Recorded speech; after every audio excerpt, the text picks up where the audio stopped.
कि नाम पूछकर और उसके बाद गोलीबारी करना। बार बार सर लोकल हेल्प की बात आती है, लोकल हेल्प की बात आती है, लेकिन ये जो लोकल हेल्प है और इनको पहचानना, इनके ऊपर कठोर कार्रवाई करना ताकि ये लोकल हेल्प इन दहशतगर्दों को मिलनी बंद हो, ताकि इस तरीके के हमले रुक सकें, क्या ये स्ट्रैटेजिकल चेंज जरूरी है? और सर टूरिस्ट की सिक्योरिटी को क्या अलग पर्सपेक्टिव से देखने और उस पर एक्ट करने की जरूरत है? पूछता हूँ, जो दो मेरे भाई अभी बोल रहे थे, इनका नाम और किस पॉलिटिकल पार्टी से, बड़ा अच्छा बोले, फिर मैं जवाब देता हूँ। हल्का सा बता दें सर। ये डेप्यूटी सीएम सुरेंद्र चौधरी थे सर। अब मुझे एक चीज बताइए, कितनी बड़ी चेंज आई कश्मीर के अंदर। क्या कभी ऐसी स्टेटमेंट किसी से सुना करते थे हम कश्मीर के अंदर किसी पॉलिटिकल पार्टी से? आपके चैनलों पे इन लोगों से बहस होती थी। कितनी बड़ी जीत है लोकतंत्र की। मैं देखो, उनको गोली लगी, हमें दुख है, पर आप दूसरी तरफ देखिए, कोई भी पॉलिटिकल पार्टी, चाहे अमर अब्दुल्ला की हो चाहे कोई और हो, जो मैं अभी स्टेटमेंट सुनो, बड़ी मुझे दुख भी है और मुझे इस स्टेटमेंट से खुशी है। ऐसे लोग जब सड़कों पे आ जाएं तो कोई बाल बांका नहीं कर सकता, हिंदुस्तान का कश्मीर की तरफ कोई देख नहीं सकता। ये मैं आपसे वादा करता हूं। पंजाब में भी ऐसा हुआ था, जब पंजाब के अंदर ऑल पॉलिटिकल पार्टी आतंकवाद के साए में थी, ऑल पॉलिटिकल पार्टी, सारी पॉलिटिकल पार्टियों ने कहा हम आतंकवाद को समाप्त करेंगे, हम पंजाब को पाकिस्तान में नहीं जाने देंगे, हम पंजाब में खालिस्तान नहीं बनने देंगे, तो अमन शांति आया। आज कश्मीर के अंदर वही हालात मैं देख रहा हूं जो मैंने उस वक्त देखे जब अमन शांति दिया। तो ये हमारी लोकतंत्र की बहुत बड़ी जीत है। जब कश्मीर के लोग, जब कश्मीर का आम नागरिक ये कहे कि कश्मीर तरक्की के रास्ते पे जा रहा है, कश्मीर का टूरिस्ट बंद नहीं होगा, वो यहाँ पे आएगा, समझो ये हमारी बहुत बड़ी जीत है। बाकी इन्होंने हमारे लोगों को शहीद किया है ना, मैं वादा करता हूँ, मैं सरकार में तो नहीं हूँ, पार्टी में तो नहीं हूँ, मैं वादा करता हूँ 10 दिन मैंने बहुत ज्यादा टाइम दे दिया, इनको कुत्तों की तरह ला ला के उधर से पकड़ पकड़ के इनको पिंजरे में बंद कर करके इनको मारेंगे, इनके चने चबा देंगे। अगर 3 शहीद हुए तो इनके 15 हम मारेंगे, ठोक ठोक के इनको मारेंगे। ये वादा करते, ये आज का हिंदुस्तान है। और इनको कह देना चाहता हूं, इस मुल्क की सरहद को कोई छू नहीं सकता। इस मुल्क की सरहद की निगहबान है आंखें। जो अभी 2 लोग किसी पॉलिटिकल पार्टी के बोल रहे, जब ऐसे लोग हमारे साथ, देश के साथ खड़े हो जाते तो कश्मीर की तरफ कौन देख सकता? पहले हमारा सहारा कौन था? हम सहारा खुद थे। सहारा फोर्स के जवान थे जिनको कभी पत्थर फेंके जाते थे, कभी तिरंगे झंडे का अपमान होता था, कभी रोज उनकी बॉडी खून से लथपथ हिंदुस्तान के गांव गांव में आती थी। आज मुझे बताइए, किसी जवान की शहादत होती है क्या? जवान मौत का कफन बांध के आज खड़ा है और आज ये अवाम कश्मीर का खड़ा हो गया। अमर अब्दुल्ला की पार्टी खड़ी हो गई। अब पिछली बातें क्या हुई हम उसमें नहीं जाना चाहते। हम चाहते हैं कश्मीर इन सब का हैसियत तरक्की करे, विकास करे। और हिंदुस्तान के प्रधानमंत्री, हिंदुस्तान के होम मिनिस्टर चाहते हैं कि कश्मीर तरक्की के रास्ते पे जाए, टूरिस्ट प्लेस बने। क्या वहां का पैसा दिल्ली में नहीं हमें चाहिए? वहां का पैसा वहां आम व्यक्ति के, आम नौजवान के विकास में खर्चा है। वहां का नौजवान आईएएस बने, वहां का नौजवान आईपीएस बने, वहां का नौजवान फॉरेन सर्विस में जाए, वहां का नौजवान एक अब्दुल बने, जो हिंदुस्तान के राष्ट्रपति अब्दुल कलाम बने। हम ये चाहते हैं, हम कश्मीर की बेहतरी चाहते हैं। लेकिन बिट्टा साहब, इसी कश्मीर में जो हाइब्रिड आतंकी हैं उनकी पहचान, फिर ऐसे जो टूरिस्ट स्पॉट हैं वहां पर extra security, sir intelligence fail हुआ। देखो बहन जी, मैं एक बात आपको कहूं, ये घटना बहुत निंदनीय है।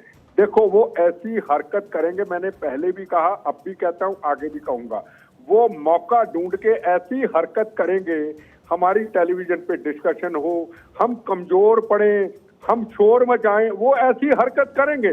पर आप ये देखिए, पिछला कश्मीर, 2 साल पहले का कश्मीर और आज के कश्मीर में कितना बड़ा अंतर है। उनकी तो कोशिश है कि दुनिया के अंदर एक इंटरनेशनल न्यूज बने, पर ये आज का भारत है। देखो, इतना बड़ा देश है। अब कहां गई 26/11 की घटना, कहां गई पार्लियामेंट की घटना? राणा कहां से पकड़ कर लाए? अमेरिका से पकड़ के लाए। खालिस्तानी एक हैप्पी कहां से ला रहे हैं? अमेरिका से पकड़ के। कहाँ है वो घटनाएं? आज नक्सलिज्म कहाँ खत्म हुआ? अगर हिंदुस्तान के होम मिनिस्टर ने कह दिया नक्सलिज्म खत्म होगा तो होगा, आज हथियार डाले जा रहे हैं। आज हिंदुस्तान कहाँ जा रहा है? कहाँ लाजपत नगर की सरोजिनी नगर की घटना, दिवाली के दिनों में बम जला करते थे, कहाँ बॉम्बे के अंदर ट्रेनों में ब्लास्ट हुआ करते थे, कहाँ जयपुर के अंदर एक दिन के अंदर 120 लोग गोलियों बम्बों से मर जाते थे, कहाँ आज कहाँ है वो हिंदुस्तान के? आज देखो ये घटना है, निंदनीय है, पर मैं आपको गारंटी से कहता हूं, ये दो लोगों का स्टेटमेंट सुना, देखो मेरे सामने टीवी नहीं है, जो 2 लोगों का स्टेटमेंट सुना और आप उन्होंने नाम बताया, अब हम जीत गए, हमारी लड़ाई अब जीत गए हम, कि जब वहां का अवाम हमारे साथ खड़ा हो गया, इस भारत बिट्टा साहब बस इसी बात पर आपने कहा जब वहां का अवाम हमारे साथ खड़ा होगा, मैं ये मानती हूं कि वहां के अवाम की सोच में भी बहुत बदलाव आया है, लेकिन उसी अवाम की सोच में सर कुछ चुनिंदा कट्टरपंथी सोच भी उपजती है। वही लोग हैं जो इनकी मदद करते हैं, इनको छिपा कर रखते हैं। मेरी बात सुनो, आज मैं पंजाब से आ रहा हूँ, ठीक है, अब पंजाब कहाँ चला गया, कश्मीर कहाँ चला गया? क्या हमने सोचा था कश्मीर इस तरक्की के रास्ते पे जाएगा? नीचे चले जाएगा। रोज खालिस्तान के नारे, रोज पन्नू धमकी देता है अमेरिका से, रोज कहा जाता है कि राम जन्मभूमि को उड़ा देंगे, रोज कहा जाता है महाकुंभ में 7 करोड़ हिंदू लोगों के ऊपर हमला करके बम्बों से उड़ा देंगे, रोज धमकियां मिलती हम प्राइम मिनिस्टर को, हम होम मिनिस्टर को देंगे, रोज देती। और कहां चला गया कश्मीर? पंजाब चले गए, और कश्मीर कहां आगे निकल गया? मैं अपनी जिंदगी में नहीं सोच सकता था आंखों के सामने की 370 धारा हटने के बाद इतनी हमें कामयाबी मिलेगी। हर जगह पे, पंजाब में भी ऐसे लोग हैं, कश्मीर में भी ऐसे लोग हैं, उन लोगों का इलाज जल्दी होगा। इंटेलिजेंस एजेंसियां हैं, सरकार हैं, कई और काम करने वाले अदारे हैं, वो भी जल्दी काबू आएंगे। पर हमें इस वारदात से घबराना बिल्कुल नहीं चाहिए। मैं देश के लोगों को कहना चाहता हूं, और उन पॉलिटिकल पार्टियों को जरूर कहूंगा जो इस मौके का फायदा उठा के ये कहेंगी देखो जी आतंकवाद तो अभी समाप्त नहीं हुआ।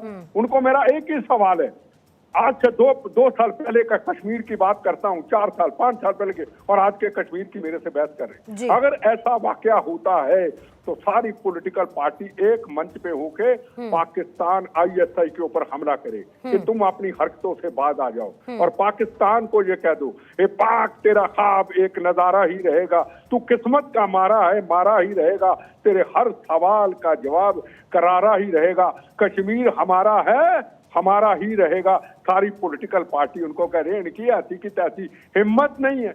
वो तब ISI इस मौके का फायदा लेती है जब अलग अलग पॉलिटिकल पार्टी बड़ा वाकया होने की रहते हैं, आस पे रहते हैं, वाकया होगा और हम चैनलों पे आके राजनीति करेंगे, हम मोदी जी को कमजोर करेंगे, हम सरकार को कमजोर करेंगे, हम अमित शाह को, अरे हम कमजोर होने वाले नहीं है, मैं बीजेपी का नहीं हूँ, पर मैं कहूंगा ये कमजोर होने वाली शख्सियत नहीं है। इनके लिए है राष्ट्र प्रथम, तेरा वैभव अमर रहे, मां हम दिन 4 रहे न रहे। इनकी ऐसी की तैसी। पाकिस्तान की हिम्मत क्या है कि हमारी तरफ एक बार देख भी ले। अब ऐसी हरकतें करता रहेगा, पंजाब भी करता है, यहां भी करता है। अब यहां ठीक हुआ, पंजाब की बारी, उसको भी ठीक करेंगे। नक्सलिज्म सोचा था कि कभी ठीक होगा? बताइए, आज नक्सलिज्म किस कंगार पे पहुंच गया, और चैलेंज करके कहा हिंदुस्तान के होम मिनिस्टर, बिल्कुल ठीक कह रहे हैं बिट्टा साहब, फलानी तरीके से आतंकवाद को समाप्त करूंगा। हुआ? विश्वास कीजिए, हम आम पब्लिक के लोग हैं, हमारे पे विश्वास कीजिए। अगर हम आपको दिला रहे, कुछ सोच के, कुछ देख के दिला रहे, हमने किसी से कुछ लेना नहीं, हमारे लिए राष्ट्र प्रथम है। हमारे लिए कोई प्राइम मिनिस्टर, कोई होम मिनिस्टर, पर अगर कोई होम मिनिस्टर, प्राइम मिनिस्टर अपने राष्ट्र की रक्षा करता है तो उसका फर्ज, हमारा फर्ज बनता है कि उनको कमजोर ना होने दो, उनको मजबूत करें, ताकि धीरे धीरे और डेवलपमेंट, विकास की तरफ कश्मीर जाए।